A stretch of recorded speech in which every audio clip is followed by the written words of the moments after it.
The Jack Russell pub on Salford Road has long been the talking point of Marston since it was sold by the Green King Brewery last October. Now the owners have been given the go-ahead to demolish the building to make way for 16 new flats. First of all, there's something called an outline planning application, which was just to establish that it was a site that was suitable for residential use and to say that there could be a 3-storey building on the site.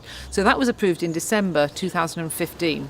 The application that we've just looked at is all the details, so about the look of the building, access and things like cycle racks and things like that. So there are going to be 16 flats and, as I said before, a 3-storey building on the site.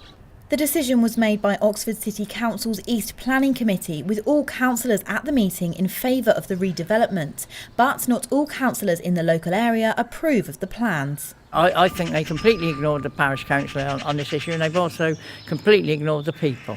Definitely, yes, without a doubt.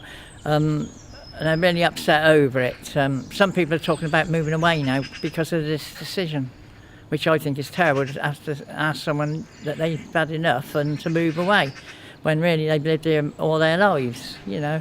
And as I've gone round to the houses and that, spoke to people, everybody was in favour of saving the pub and against the idea of a building coming up with 16 flats. I mean, they've got nothing else around here whatsoever. So I feel sorry for the people, you know, that it's absolutely dead area now, that no pub here. And as I say, we're losing all our pubs in Marston at the moment. Some of the residents against the plans provided me with this statement.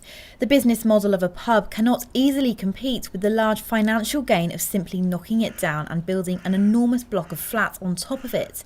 It's just a terrible shame that the council have not listened to the views of the vast majority of the people in this area and stopped planning permission from being granted. The pub has been derelict for over 2 years now, and since its closure has been the target for vandalism and an arson attack. Those in favour of the flat believe it will bring a much needed change to the area. Certainly there are some residents who do miss the pub, and it is a shame because it's a centre, a focus for the community, and people are always sad when you lose any community facilities. But the truth is, this pub was failing for years. It had a succession of landlords and just didn't seem to be able to make a go of it. And so sometimes I think you have to be honest and say, look, this isn't the right place, it's not going to work. Let's see what better use we can make. We've got a massive shortage of housing in Oxford, and we're very close here to the universities and to the hospitals. So actually it's an ideal site for people that we desperately need in the hospitals and who desperately need accommodation close to where they work. There are residents who I've spoken to recently who very much welcome flats, and they think it's the most sensible use for the site. Now the plans have been approved, the demolition of the pub and building of the new 3-storey residential flats can begin. Charlotte Winfield, for That's Oxfordshire.